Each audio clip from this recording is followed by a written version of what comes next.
and we need to carry that on. But let's obviously a lot of talk has been about Harry Kane ever since the game went on yesterday, and I understand it because especially in the second half, I don't see the problem with him in the first half, honestly, but I think in the second half I understand because he did lose. Was trudging around. There was a bit of a lack of fight from him, and there was a moment I can remember vividly where he had an opportunity to potentially play Son through on goal, and he kind of took a wild swipe on a volley which went absolutely nowhere out of play, and that frustrated a lot of people. Do you think yesterday, when it comes to I saw a few clips on Sky Sports, Graham Souness saying the manager should have dragged him off and all this kind of stuff with Harry Kane. Is there too much focus on him, or is it right that people are focusing on him? I think it's a hard one to say. It's a hard one. I think naturally you're always going to focus on Harry Kane just because of the player he is, and obviously Tottenham's talisman and whatever, and one of the best strikers in world football. So I mean, when he's putting in performances like he is right now, I think it is right for the focus to be on him. I mean, if like players like Ronaldo, Messi, Lewandowski were playing like he was right now, the focus would be right on them as well. And that's what he's built himself up to be. He's built himself up to be anything less than good, anything less than amazing, you're going to get called out for. And what he's shown this season, I think, has been awful so far. It really has. And I think for the majority of the games, he's walking around. He's not really putting as much effort as he did last season.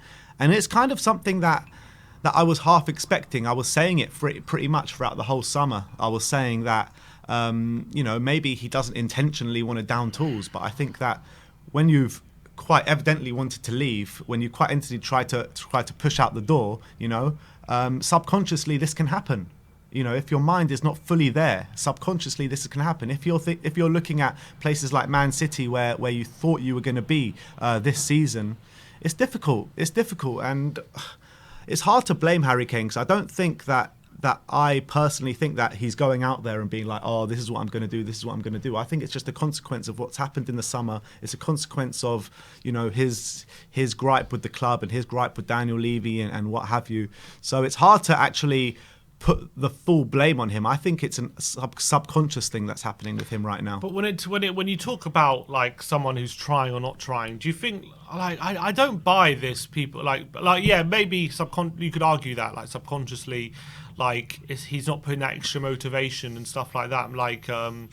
Maybe he was. You could argue that. I don't know whether it's true, but you could argue that. I think based on what you're seeing, you could argue it.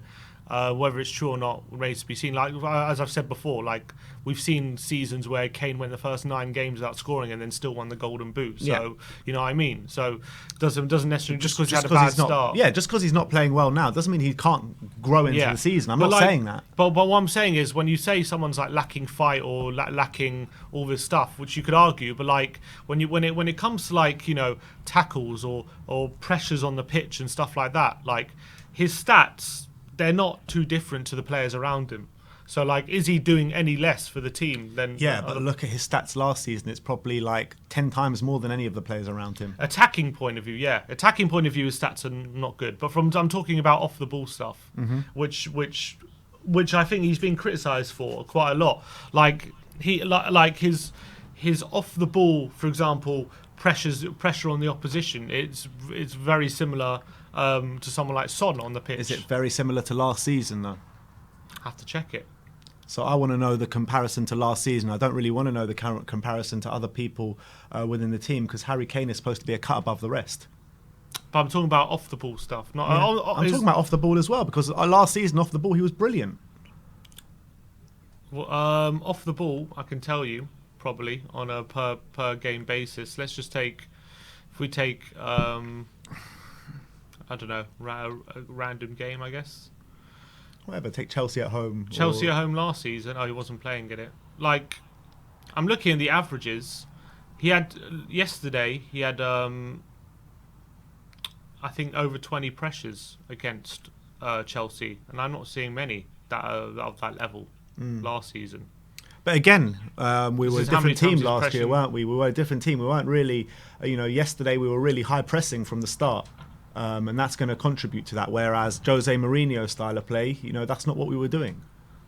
So it's hard to make the comparison when your team is set up in a completely different way. Right, I'm just making a point that I don't think. I think he's there's there. Yes, he didn't play well, right, yesterday. Actually, although I don't think he played well in the first half. I don't think he was as bad as people are saying he was in the first half. Second half, he was terrible, but I think the whole team were terrible. And I think the creative issues, they're bigger than Harry Kane. And I think you want him to step up. Of course we do. We need him to be the leader of the team, like we know he can be. And there's clearly some on the ball. He doesn't at the moment. He's not doing what he did last season in terms of being able to create, score, shoot from outside the box and stuff like that. But at the moment, the team isn't functioning. Maybe from an attacking point, as much as he's not functioning. So I'm just hoping we get the team dynamic right, and then he can start getting more involved and start coming into play. Even when the team wasn't functioning last season, he was still producing the numbers. He was still getting assists every game, still getting goals every game, still impacting the game in a positive way. Still, on the eye test, you could see how hard he was working for the team. You could still see that last season, even when the team wasn't functioning. So I don't really see that argument, to be honest, because I think his levels have dropped off massively from last season, even when the team wasn't basically functioning. we're basically expecting him to carry us again. That's what we're saying. That's what he carried us last season. That's what he's built himself up to be. He's supposed to be one of the best strikers in the world. He carried us last season, and we're expecting him to do it again. Yeah, Maybe Son was sharing some of the burden with him last season. I don't think it was just Harry Kane last year. Although he was amazing last year, there's no two ways about it. Second half of the season, Son wasn't as effective as he was in the first. Not as effective, but he still contributed quite positively. Yeah, but I'm saying Kane pretty much carried us last, like a lot of the. As you say, when the team wasn't functioning, there was Kane stepping up, there was Son stepping up. It hasn't happened so far this season. So I do expect Kane. I do expect Kane to be a cut above the rest with what he's shown in his career so far. England captain, talisman at Tottenham. He tried to push his move out to Man City because he wants to win trophies and what have you. So I do expect Harry Kane to be a cut above the rest and really to be that man on the pitch, to galvanise everyone together, to go out there, to produce the numbers on the pitch like he has been doing year in and year out. And when it doesn't happen, he's strutting around and not really doing that much on the pitch. So I do expect him to kind of pull through like that. I do. Come 100%. But when there's, for example, right, Dele Alli yesterday, you could argue a lot of the same for him yesterday. But people won't say, oh, his heart's not in it or stuff like that with Dele. When you could argue a lot of the same thing. People have been saying that for Dele for 3 years. That's true, I guess. But would you accuse Dele of? Do you think Dele's not motivated to play for Tottenham and stuff like that? I'm not saying Dele's not motivated to play for Tottenham, but Dele has clearly lost motivation within the last 3 or 4 years compared to what he did have. That's 100% true. 100% true. When I look at Dele Alli's performance yesterday, it wasn't good enough. But we expect a lot more from Harry Kane than we expect from Dele Alli just because of what's happened over the last 3 or 4 years. Dele Alli, when he first started putting in those negative performances, all those criticisms were there. But that's happened. This has been happening way too long with Dele Alli now, and this is the start of the Kane turn. Dele Alli's been like that for many years now. Yeah, maybe look, it's a good points there, and I think when it comes to Kane, we need to see more from him. I just don't think this focus on him is healthy. Because I think it's a bit of confirmation bias from everyone. Every time he has a bad game, it plays into the fact that he wanted to leave and all this and his heart's not in it, subconsciously all this kind of stuff. Which I can argue. Look, he's brought it upon himself. I don't disagree with that. He has brought that all upon himself. But I do think that it's leading to quite a toxic. It could lead potentially, and is leading to quite a toxic situation where every time he has a bad game, that's going to be brought up. Yeah, but do you not think the criticism is warranted on Kane right now?